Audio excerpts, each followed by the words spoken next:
Tonight on Bridge City News, Alberta Premier Jason Kenney has made his way to high level where the out-of-control wildfires have now grown to 80,000 hectares. A Calgary man gets life in prison in connection with the 2016 murders of a young mom and her daughter. And the Lethbridge Airport will be receiving a major facelift.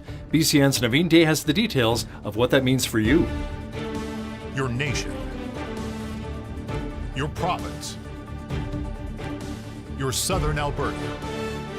From the heart of Lethbridge, it's Bridge City News with Hal Roberts. Good evening. Thanks so much for joining us. About 700 wildfire evacuees from High Level and nearby First Nations have now been registered in Slave Lake. More than 4,000 people have had to evacuate the northern Alberta town as an 80,000 hectare wildfire continues to burn out of control. Slave Lake was also evacuated because of a 2011 wildfire which destroyed parts of their community. The mayor of Slave Lake, Tyler Warman, says town officials did extensive training on how to help other communities and is thankful to put it to good use. Alberta Premier Jason Kenney flew into High Level last night to see the situation firsthand. He says it's hard to comprehend the scale of an 80,000 hectare fire until you see it in person. At this point, no properties have been destroyed or damaged by the wildfire. Hotter temperatures and more wind are on the way. A spokesperson for ATCO says limited power has been restored in High Level after the wildfires knocked out the electric transmission lines earlier in the week. A broken elevator at a local assisted living facility in Lethbridge had seniors trapped inside of their homes. A relative of a former client says they were relieved they relocated their loved one to a different facility in January. When the elevator stopped working, it stopped working in maybe the end of January, beginning of February, and it's still not working to this day.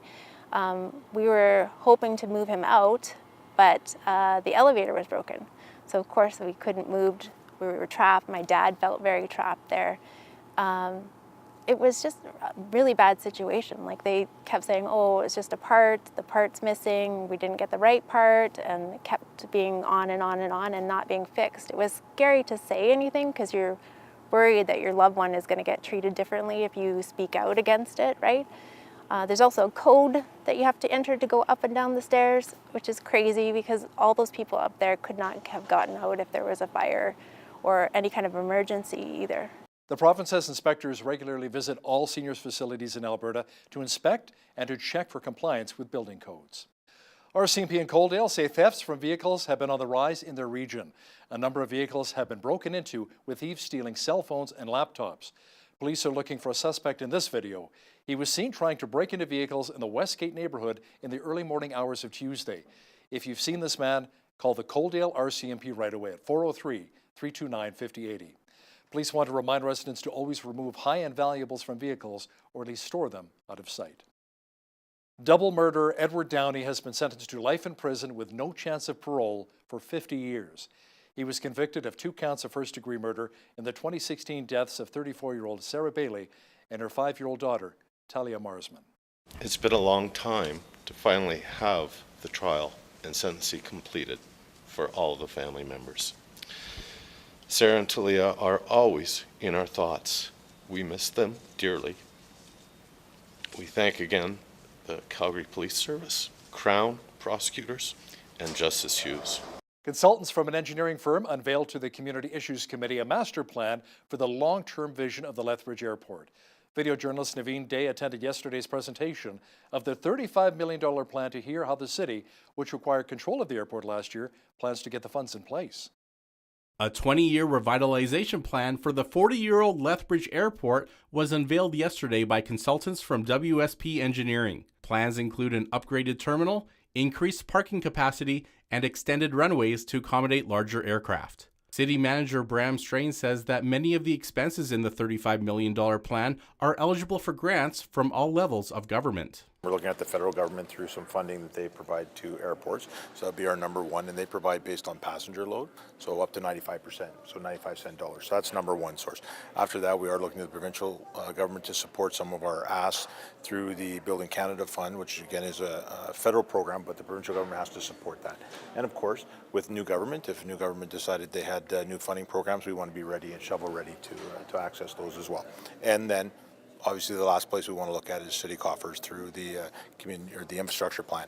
Mayor Chris Spearman says there's untapped potential for higher passenger volume at YQL, especially when comparing Lethbridge to Moncton and Charlottetown, who each serve areas of 140,000 people compared to 180,000 in the Lethbridge area. Passenger volumes in Lethbridge were 59,000 passengers a year, and it went up to 87,000. That sounds like a tremendous success. Until I tell you that Charlottetown passenger load is 325,000 passengers a year, and in Moncton it's close to 700,000. We have a 40-year-old terminal.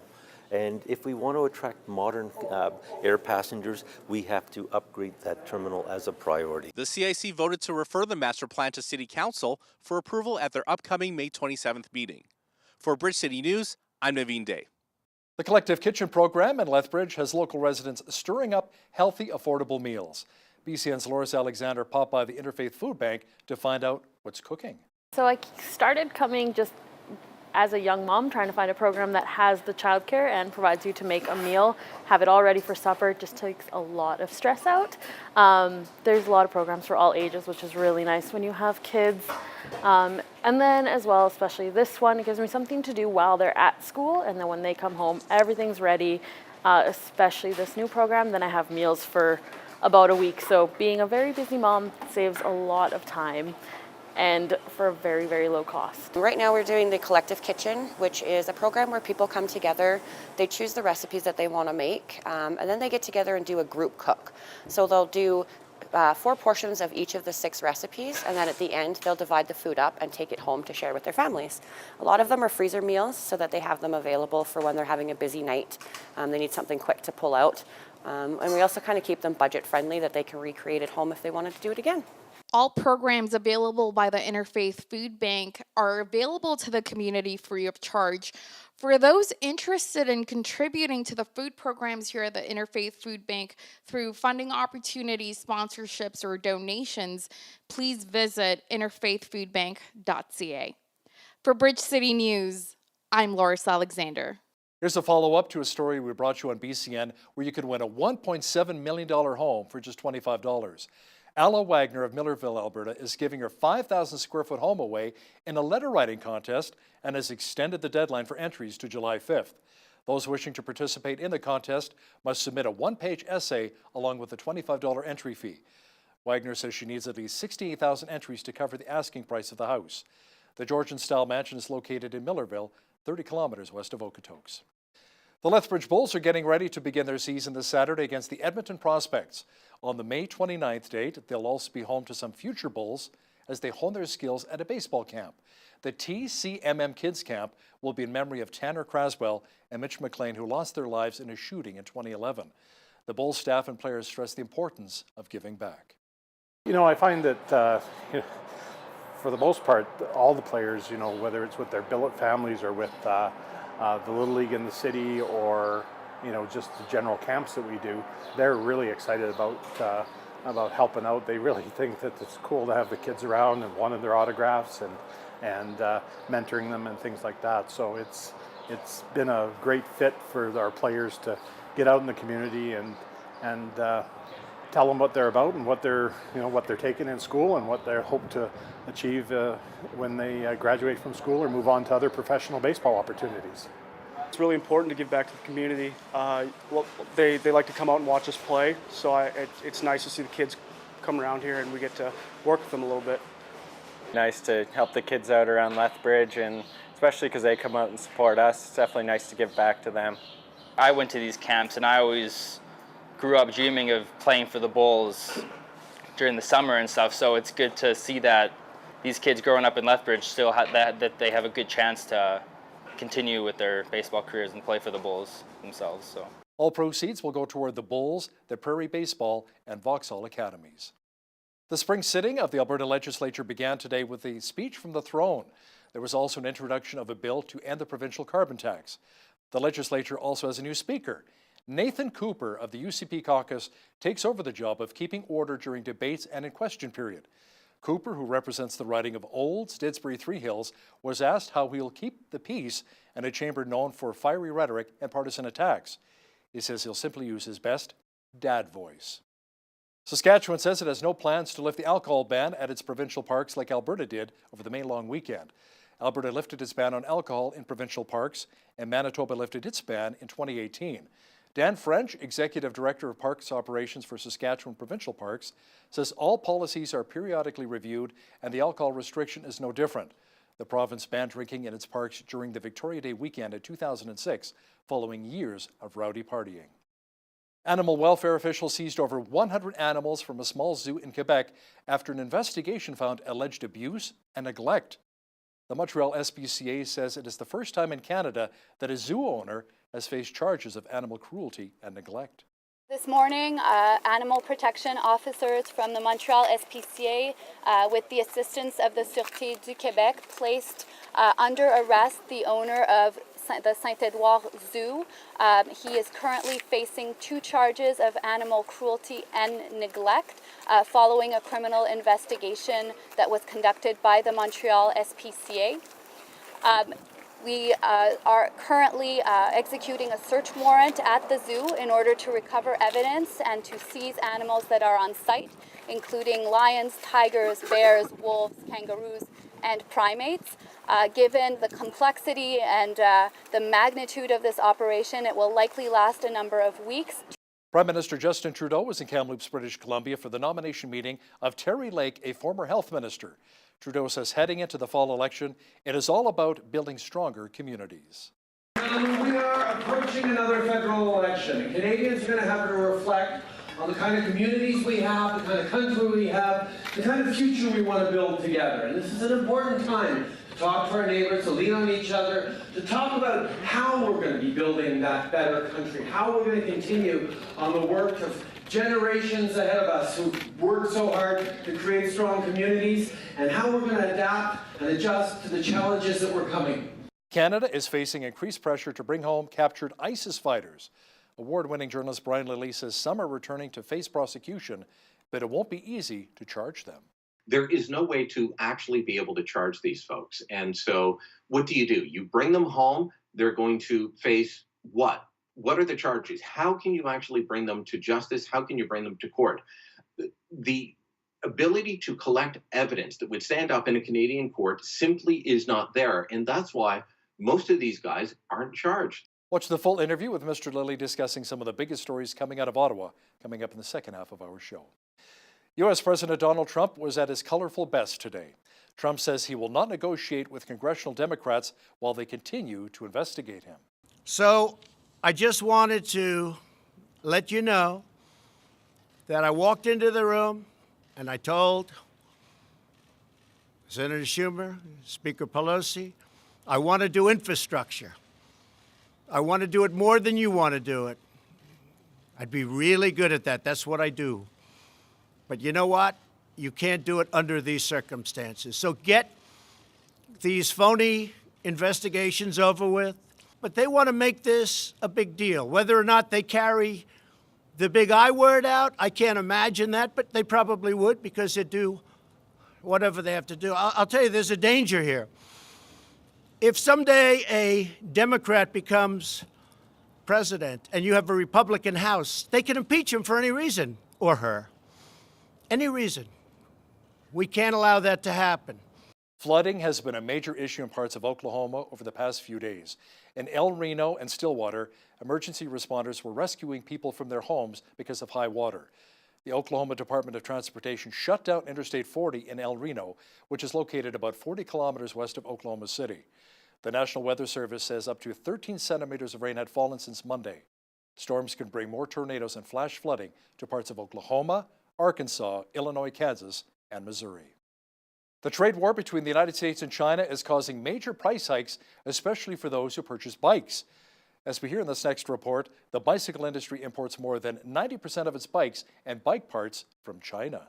I have to think a second. I have 1, 2, 3. It's safe to say 4, Sean Shields is a bike enthusiast. 5 right now. He's always on the lookout for better models, but lately he's backpedaled. I'm not going to buy a bike right now until things settle down. He's referring to the trade war between the world's two biggest economies, the U.S. and China. Tensions have recently intensified, with the U.S. more than doubling tariffs on $200 billion worth of Chinese imports to 25%. The bicycle industry, which imports more than 90% of bikes and bike parts from China, has been hit hard. And what it's done is it's thrown this in complete uncertainty into the market, from manufacturing side to the purchasing side to hiring to investing. Milwaukee-based Fixation Bicycle Company designs its own bikes, parts, and accessories. Ginster looked into alternative manufacturing locations after the 10% tariff last year, but he had few choices that wouldn't be affected by the tariffs. Now, that industry lives and breathes in China. It doesn't exist anywhere else. So far, they've absorbed the extra costs from the 10% tariff, but Ginster estimates the increase to 25% could cost them $200,000 in 2020. So hiring and any expansions are on hold, and they expect prices to go up. I mean, if we're a small company of 12 people and we're considering scaling back, I can't imagine companies with thousands of people. I mean, they're having the same conversations, and it's significant. Over at South Shore Cyclery, they stocked up on extra inventory in anticipation of the increased tariffs. When that stock runs low, we'll have to see where prices are at, so that may make a difference as far as what models we continue with or decide to change. He's already seen riders shifting their attention to used bikes or getting their old bikes repaired. Prices increased after the first tariffs, reflected in this newer model. A newer model usually sees an increase, but not this much. These are about like $360, and a very similar bike, different color, not much change. We're looking at about like $390 on this guy, so more increase than typical by a couple times. And further price increases are expected. Prices go up, they usually don't just come right back down, so there's going to be a ripple in the water for a while. With no fix on the horizon. Carrie Antelfinger, Associated Press, Milwaukee. It was nice cycling weather again today, wasn't it? Lots of sunshine, and that trend will continue for the next week. Complete weather details are on deck. We had some sunshine mixed with clouds today and fairly mild. Tonight, mainly clear with a low near 6 degrees. Lots of sunshine again tomorrow with a high near 22 expected. Friday, a few clouds developing with a high of 20. Saturday, mainly cloudy with the mercury dropping to 18. Sunday, mainly sunny with a high near 19. Monday, even warmer with a high of 24 degrees. And Tuesday, sunshine mixed with a few clouds and a high near 25. Looking at the almanac, the average high for this time of year is 19 and an average low of 5. The highest temperature on this date was recorded in 1988 at 30 degrees, and the record low was -4 in 1987. Sunrise was at 5:38, sunset at 9:18. Let's have a look at tomorrow's national temperatures. Victoria will be mainly sunny and 22. Sunshine and 20 is in the forecast for Vancouver. A chance of showers and 18 for Calgary tomorrow. Mainly cloudy and 20 degrees for Edmonton. Sunshine and 23 for Regina. Pretty much the same picture for Saskatoon on Thursday. Clearing and 21 degrees for Winnipeg. A chance of thunder showers and 24 for Toronto. Rain and 22 for Ottawa. Rain as well and 18 for Montreal tomorrow. Over in the Maritimes, Fredericton, New Brunswick will be partly cloudy and 19. Sunshine and 16 for Halifax, Nova Scotia. Sunny and 10 for Charlottetown, PEI. And in St. John's, Newfoundland, expect rain and a high near 5 degrees tomorrow. Prime Minister Justin Trudeau says Canada's retaliatory tariffs on American goods helped to restore free access to the U.S. market for Canadian steel and aluminum. Trudeau spoke at an aluminum plant in Quebec last night. One of the things that we saw very clearly and that the Americans learned is that Canadians were going to stay firm. We were strong, we were united, we put in significant countermeasures to respond to the unfair tariffs on steel and aluminum that the United States brought in. We strategically put a significant number of American products and produce under tariffs, and that had an impact on governors, on members of Congress who continued to talk to the president and to the administration about lifting these tariffs. And that's why we were able to be firm, able to hold off to get the full lift on steel and aluminum tariffs so that our great workers in the steel and aluminum industries and right across the country would benefit from the kind of free trade that does extraordinarily well for all North Americans. The U.S. imposed import taxes of 25% on Canadian steel and 10% on aluminum a year ago as a pressure tactic when negotiations on a new North American free trade agreement got difficult. Members of the opposition say Canadian soy is the latest casualty in the ongoing dispute with China. The Tories say there are new media reports that the Canada-China soybean trade has plunged 95% since December. Andrew Scheer says his government will launch a WTO complaint against China, appoint a Canadian ambassador to China, and pull funding from the Asian Infrastructure Investment Bank. The restrictions are part of the tensions following the arrest last December of a Huawei executive in Vancouver. There is still no trade deal between two of the world's biggest economies, the United States and China. Will a trade deal ever get reached with China? Our foreign affairs expert Lisa Daftari says Beijing believes the United States has extravagant expectations for a deal. We'd like to believe that the tariffs have driven the Chinese economy to a place where they will want to strike a deal with the U.S. in order to free themselves. I've heard many accounts of factories being shut down and banks being in a very, very red zone in terms of the economy really tanking and the tariffs taking a toll on them. Catch the entire interview with Lisa Daftari talking trade and the latest with the crisis in Venezuela. That's coming up after business news. Stats Canada says retail sales increased for the second straight month in March. The federal agency says sales went up just over 1% to $51.3 billion. It was mainly due to higher sales at gas stations, along with building material and garden equipment and supply stores. That beat economists' expectations of a 1% increase. Stats Canada says the amount of gas sold in March was unchanged from February, but sales at gas stations were up 6% due to higher prices at the pumps. Now, here's a look at today's markets.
Recapping one of our top stories this hour, about 700 wildfire evacuees from high-level and nearby First Nations have now registered in Slave Lake. More than 4,000 people have had to evacuate the northern Alberta town as an 80,000-hectare wildfire continues to burn out of control.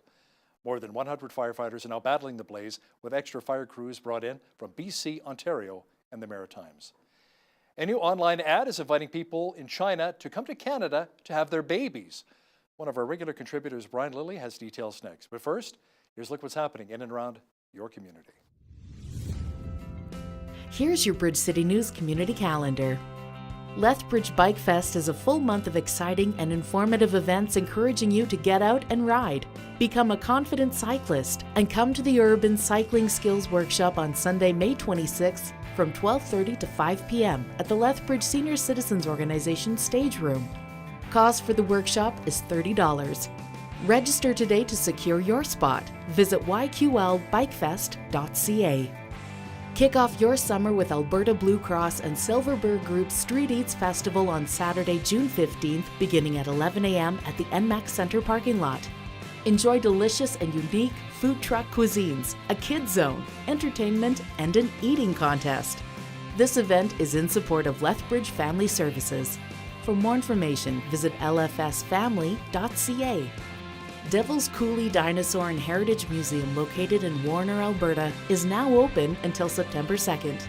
Take a tour of the Dinosaur Gallery, heritage exhibits, and military displays. Visit Charlie the Baby Dinosaur, dig in a simulated bone bed, and see an actual nesting site. For more information, visit devilcoulee.com. And that's your Bridge City News community calendar.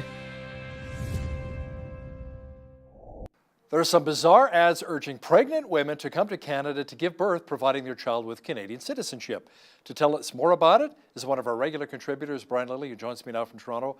Brian, one of the online ads is targeting mainline Chinese mothers, saying, the U.S. rejected your visa? No problem. In fact, Canada's better. Yeah, and the push is, and we've talked about this before, how the idea of birth tourism and the fact that some people want to come to Canada to have their baby. They come, when they're 7, 8, 9 months pregnant. They stay long enough to have the baby. That grants the child automatic Canadian citizenship. And then, well, they go home. The child doesn't live here at all. Oftentimes the father's not even here. It's just the mother comes on their own. It depends on the family situation, but then they go home quickly, but only after they claim Canadian citizenship for the child. The numbers in British Columbia, this is happening across the country, but it is very acute in British Columbia. The numbers have gone up by 24% year over year, according to one study that was published in the Vancouver province, I believe it was. And they're saying, look, this is a problem. You've got an MLA out of the Vancouver area, Richmond area, who says, look, I'm the son of immigrants. I don't like this. This is not people using the system as it was intended. And yet every time this is raised, just like every other question you ask about immigration with this current government under Justin Trudeau, if you ask a question that isn't how many more people can we get in and how fast can we get them here, if you ask any question about the government, you're denounced as a racist. That's wrong. I don't think that Canadians are racist for saying, wait a minute, do we want people coming here just to have their child and then leave again until the child is old enough to come here for cheap university tuition or to get healthcare treatment? No, that's not what this was set up for. That's not what the system is designed for. We need to start thinking about a real solution, given the increasing numbers that the province of British Columbia can show you itself are actually happening. Now, Brian, despite opposition to a national handgun ban, which would penalize responsible gun owners, the feds are looking at implementing one still? Yeah, weekend interview, Bill Blair, the Minister of Border Security and Reducing Organized Crime, said he would not rule out anything, including using an order in council. Now, an order in council is a fancy term for a cabinet order. That's it. You need 4 guys in a room.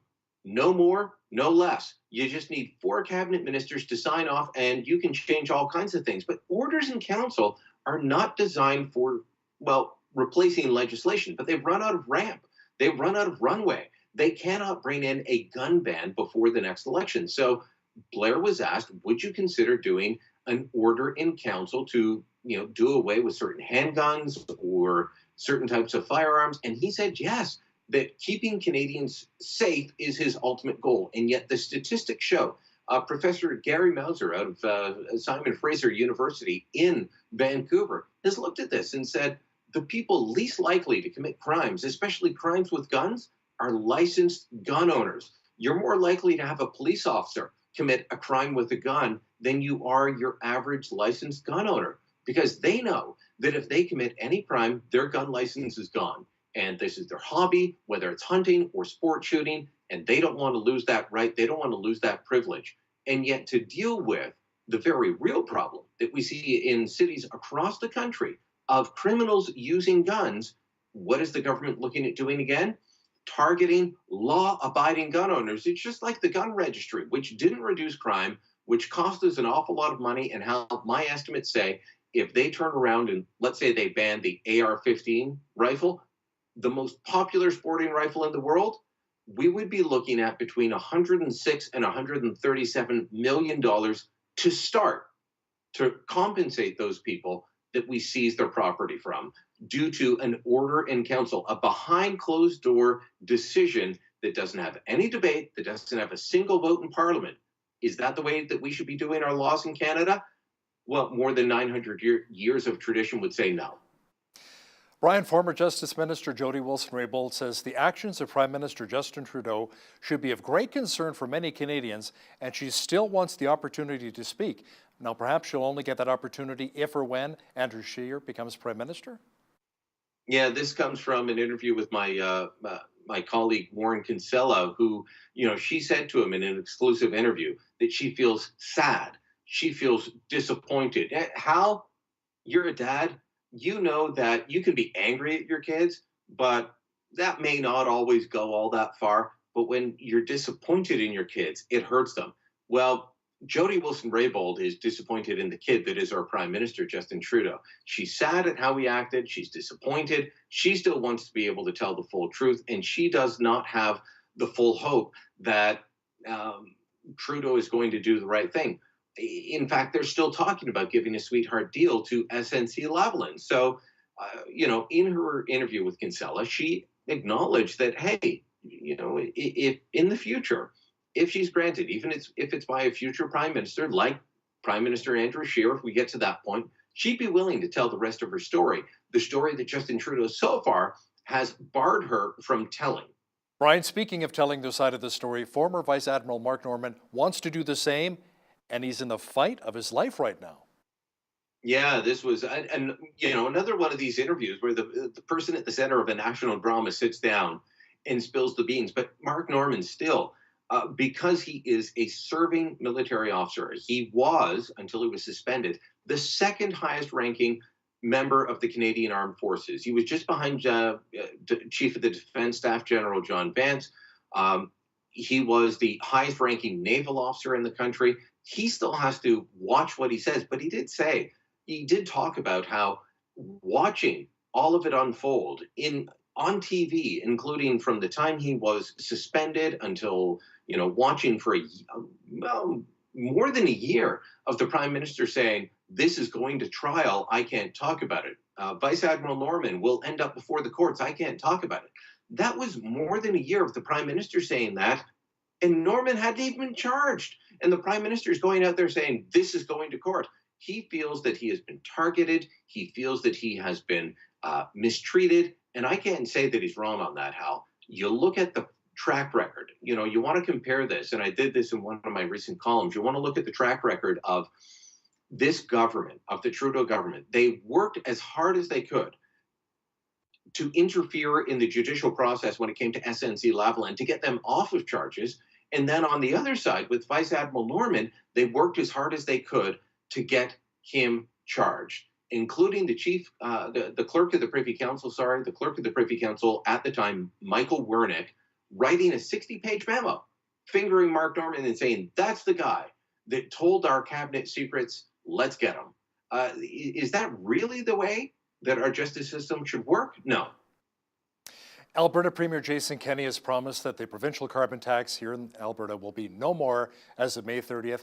Now we're awaiting word of the federal carbon tax to kick in. Brian, a new report from the Canadian Taxpayers Federation says carbon taxes have been applied unequally in different provinces. Can you offer some insight into that? Well, it depends on how much you support the Liberal Party. It's kind of weird, though, because Ontario in the last federal election elected 80 Liberals. They're down a couple. I think they're at about 78 Liberals in the province of Ontario right now. But Ontario is paying full freight, more than about 4.5 cents a litre on gasoline, just to use as an example. While down in New Brunswick and Nova Scotia and Prince Edward Island, where they're electing or had been electing Liberal governments, it's down around a cent. Well, that's a huge difference. I mean, we're paying more than 4 times the freight here. And you, in Alberta, just like your neighbors in Saskatchewan, can be expected to pay 4 times the price of what they're paying in Atlantic Canada. And there's a lot of people looking at this and saying, okay, is that the Liberal discount? You vote the right way? If you remember back to the 2015 election, Hal, the Liberals swept every seat in Atlantic Canada. Are they getting a special sweetheart deal now as a result of that? I don't see what the reason could be otherwise. The Prime Minister says we're in the middle of a climate emergency. The Prime Minister says this is the biggest issue facing the country. We need to have a national standard price and not have price leakage. Well, if you're in any kind of organization where you need to be worried about this sort of thing, you're going to be setting up shop in Atlantic Canada, not in Ontario, not in Saskatchewan, not in Alberta. Brian, a Canadian delegation is pushing for the release of the 2 Canadians who were officially arrested, Michael Spavor and Michael Covery. Tell me more about that. Well, so, this is part of the ongoing fight with China when it comes to these 2 Canadians that were detained for no other reason than they are collateral damage in the fight when it comes to Huawei. Okay, so we arrested Meng Weizhu, the Huawei CFO, back in December on an extradition request from the United States. They came forward and said she's innocent. China demanded her release. We did not do that. So Michael Kovrig, Michael Spavor, they're facing the consequences. We've also, seen 2 Canadians have their sentences increased, including one to the death penalty over a drug sentence. We've seen canola farmers, pea farmers, pork farmers, soy farmers, all facing challenges. So there is an increased push by Canadian officials in China now to get these 2 men released. I can't say that it's going to work, but that's where we're at this point. Canada's facing increased pressure from the United States to bring home captured Canadian ISIS members. But Brian, the Liberals are resisting over concerns of national security for good reason, and some are returning to Canada to face prosecution. Well, they know that just like the Harper government before them, there is no way to actually be able to charge these folks. And so what do? You bring them home, they're going to face what? What are the charges? How can you actually bring them to justice? How can you bring them to court? The ability to collect evidence that would stand up in a Canadian court simply is not there. And that's why most of these guys aren't charged. They committed crimes on a battlefield on the other side of the planet, in an area where we don't have police officers, where forensic evidence is not easily collectible. And so they haven't been able to do it. Now, we do know that the Liberals have reached out. They even looked at bringing home Jihadi Jack, is the nickname of the guy from the UK. He has a Canadian father. He's never lived here. He's visited on holiday. They looked at bringing him back and then walked away from that after a public outcry. But Turkey is now saying, we want you to bring these guys back. We'll help facilitate you bringing these guys back from Syria. And the government is looking at it. In public, they are willing to say that, no, nothing has changed. But, I'll take that with a grain of salt, given everything that's happened in the past, Al. The federal election is not that far away now, just over 5 months away, Brian. More polls are showing the Liberals are still hurting. They are. I mean, the latest poll is from Nanos, and Nanos has been a laggard in showing a drop for the Liberals, but they've now got them about 4 points back. I believe the numbers are 35 for the Conservatives, 31 for the Liberals. That is significant because under that scenario, we're probably looking at Conservatives normally get a point or two above what the polls claim. So we're looking at 36, 37% popular vote for the Conservatives, depending on where those votes fall. Could be a minority for Andrew Scheer and the Conservatives, could be a minority for Andrew Scheer and the Conservatives. But either way, it shows that Justin Trudeau and the Liberals, at this point, were an election called today, very unlikely to actually take the majority of the seats or even close to it. And all of that goes back to SNC Lavalin. It goes back to the Norman trial. It goes back to gun issues. And their push to try and bring in a gun ban under odd circumstances just ahead of an election. So there's a lot of things happening in the background, and all of that is leading to an erosion of Liberal support. Even if Prime Minister Justin Trudeau does not win the most seats, Green Party leader Elizabeth May still wants Trudeau to be Prime Minister. Yeah, and I don't know how this helps or how, because people that are going to be voting Green, they're voting Green because they want change. They're voting Green because they want real action on the environment, hardcore action on the environment. Now, you and I may disagree with Justin Trudeau and how he's handled the environment. Maybe you think he's gone too far. Maybe you think he's not gone far enough. But the Green voters definitely think he has not gone far enough. And so for Elizabeth May to say, better to vote for him and keep him in power than do anything with Andrew Scheer, that hurts her credibility. And I really don't understand why she would be doing that. But it shows that for her, it's more about symbolism than about real action. And I'm thinking to myself, if you're a federal party leader, won't you want to become Prime Minister? Instead of saying we should support another party? I don't think that's going to be happening for the federal Greens anytime soon. As close as it came for the Greens in Nova Scotia, Prince Edward Island, I don't think it's going to be happening for the Feds anytime soon. One of our regular contributors, Brian Lilly, joining me once again from Toronto. Thanks so much, Brian. Thank you, Hal.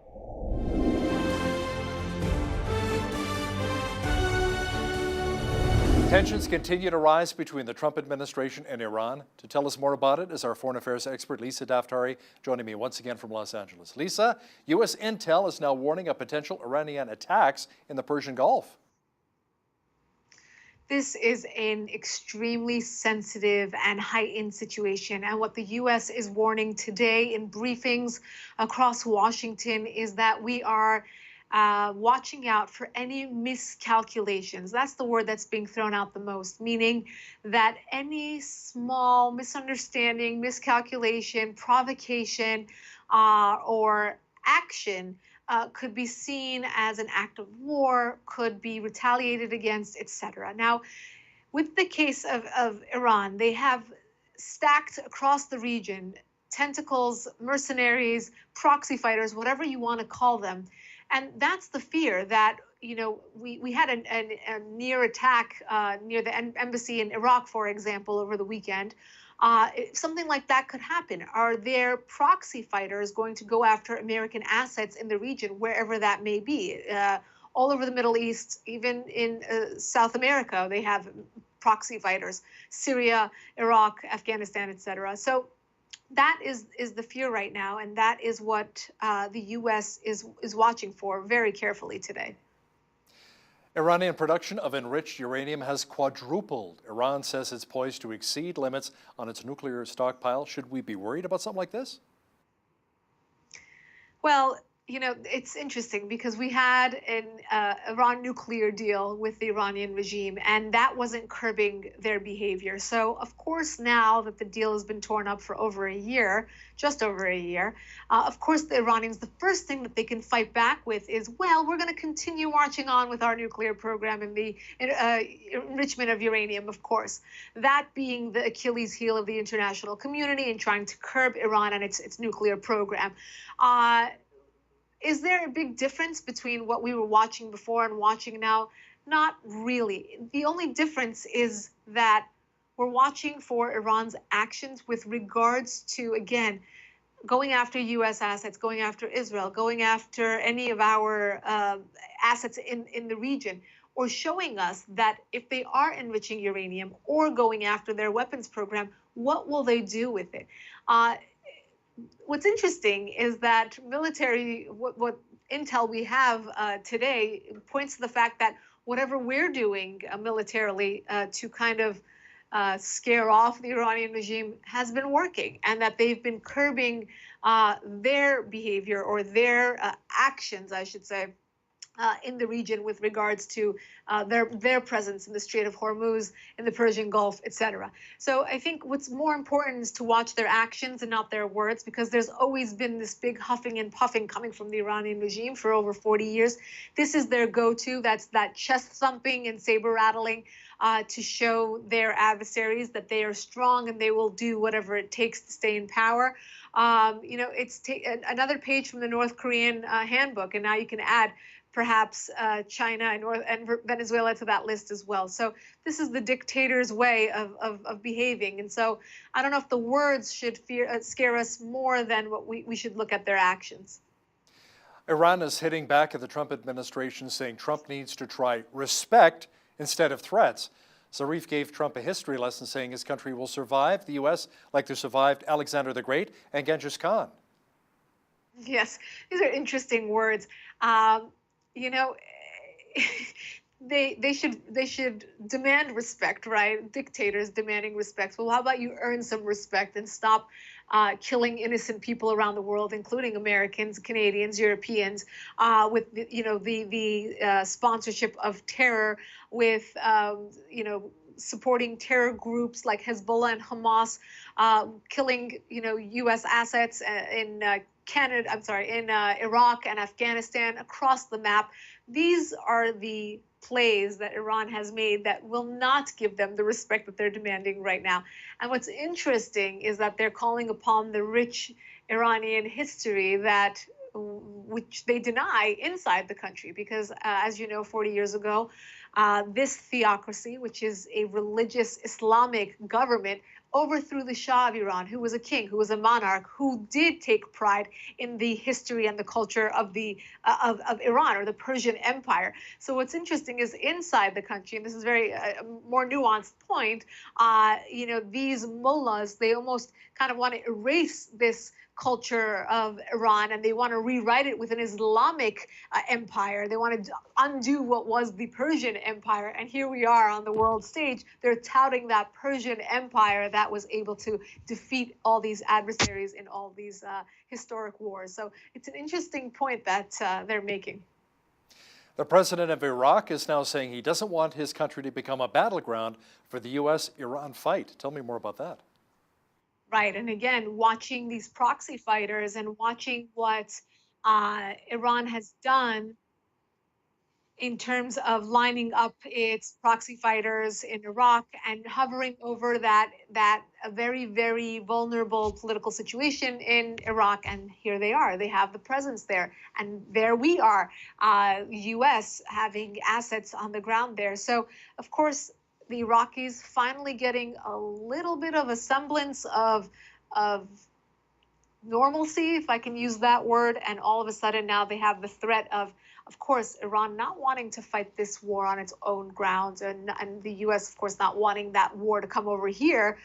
So Iraq is obviously worried that this will trickle over into their country.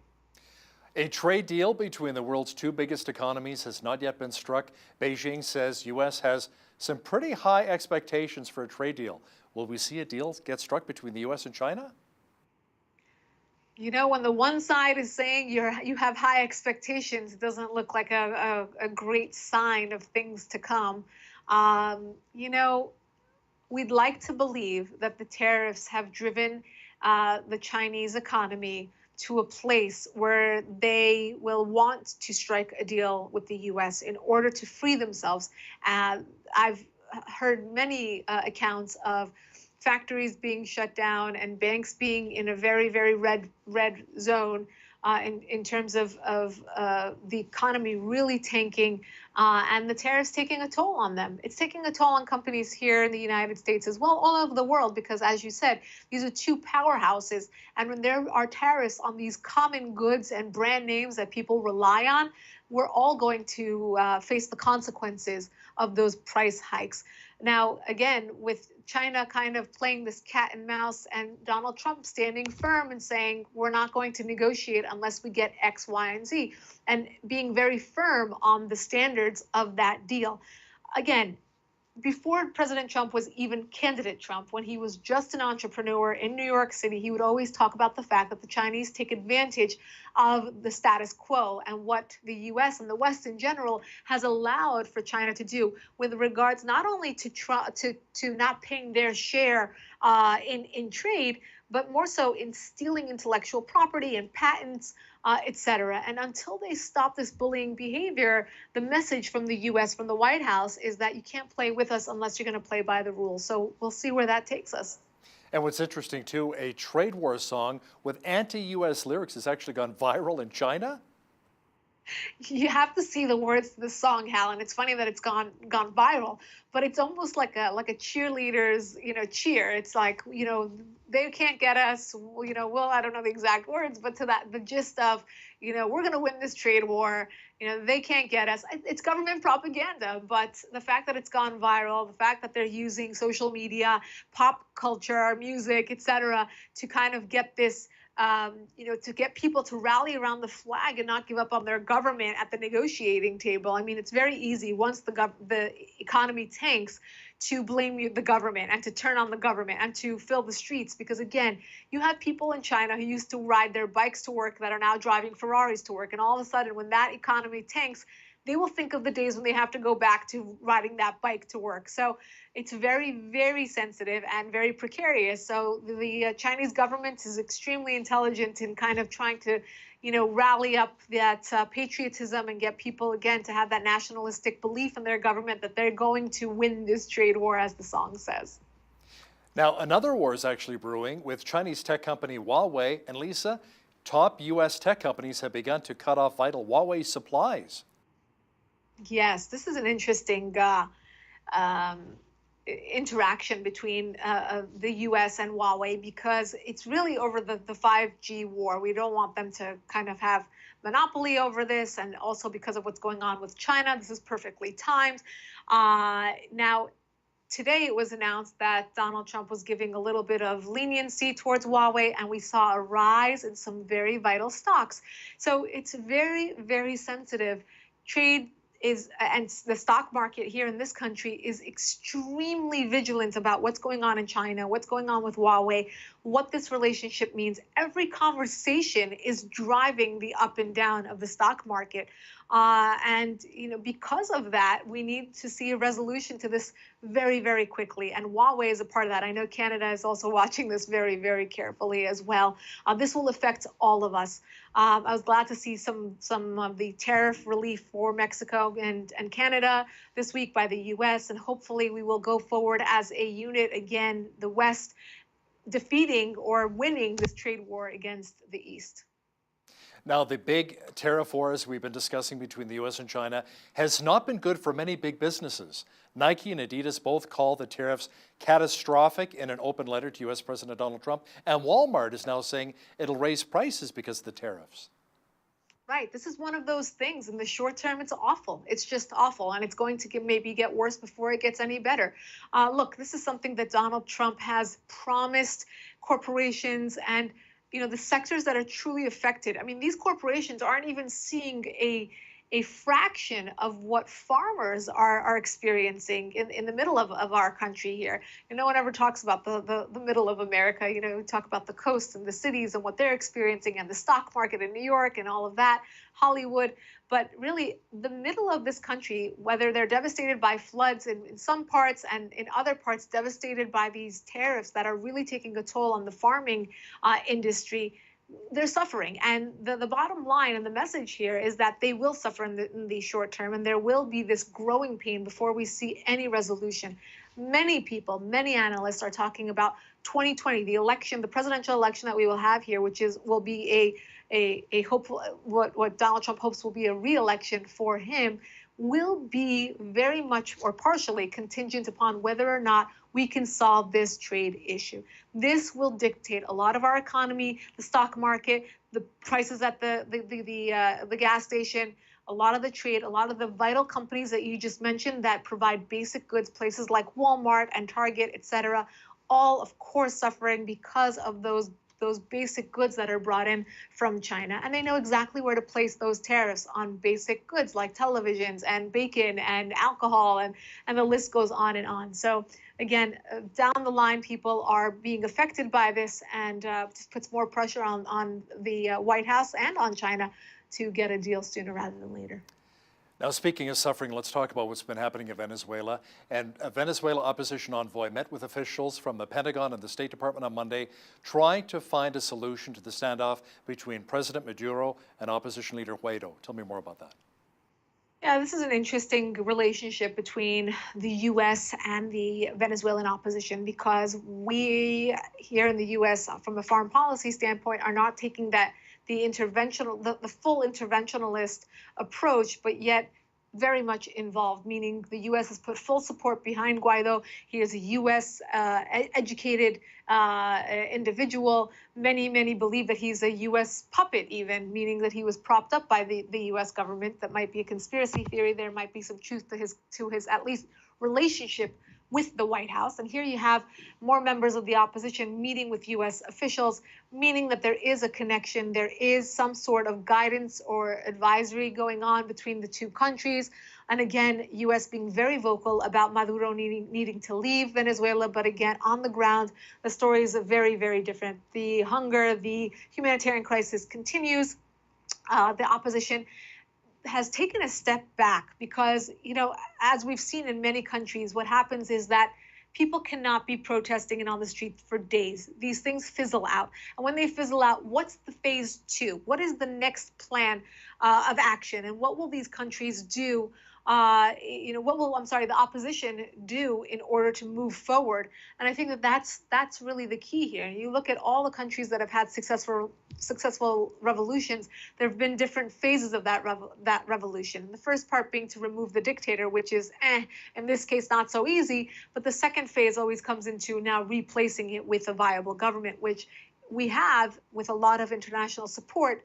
But how are we going to make that transition is the question. Lisa, Palestinians have rejected the U.S. Economic Peace Summit in Bahrain, say they will not attend. Hamas apparently opposes Trump's Bahrain workshop meant to incentivize Palestinians. Yeah, this is an interesting situation. The White House, under the direction of Jared Kushner, who is the son-in-law of the president, who is working very, very diligently on releasing a Middle East plan. This is a plan to have peace between the Palestinians and the Israelis. He has announced that he will release that plan at the end of Ramadan. So we're looking about maybe 25 days from now. And in conjunction with this, Bahrain has agreed to host an economic summit. So this peace plan is not an economic plan, but what this economic summit hopes to do is to show the Palestinians and the Israelis, more so the Palestinians, that if you compromise, if you work together, these are the incentives that follow. And Bahrain is, a regional player in all of this. And what's interesting is to look at the regional players, the moderate Arab countries who want to see the peace plan go through, but yet the peace plan hasn't even been released yet, and you have the Palestinians saying, no, we don't want it. So this should be interesting. It's not fun to have a negotiation when the one side says, we don't even want you to exist. So why is there even a conversation that follows that? It should be interesting because from what I hear, and I'm working also closely with the team that's releasing the peace plan, so hopefully I'll have more and more information about this as time goes on. But from what I know, it's extremely nuanced. It's extremely, it calls on both sides to compromise, and it takes out the previous vocabulary or jargon that causes that sensitive or that triggering on both sides, like two-state solution. And that's done on purpose so that both sides can come with a clean palette and say, if we really want to make this happen, this is how we're going to do it. Now, again, when you have the Palestinians not even wanting to hear about the plan, not even wanting to attend this summit, we're hoping for a better leadership for them. I think the Palestinian people have finally come to a point where they're blaming their own leadership more so than they're blaming the Israelis for their predicament. So they deserve better, and they deserve better leadership, and that's the only way they will get to a better future. Yeah, praying for peace in the Middle East once and for all. Our foreign affairs expert, Lisa Daftari, joining me once again from Los Angeles. Thanks, Lisa. My pleasure. On behalf of all of us here at BCN, I'm Hal Roberts. God bless and have a great night.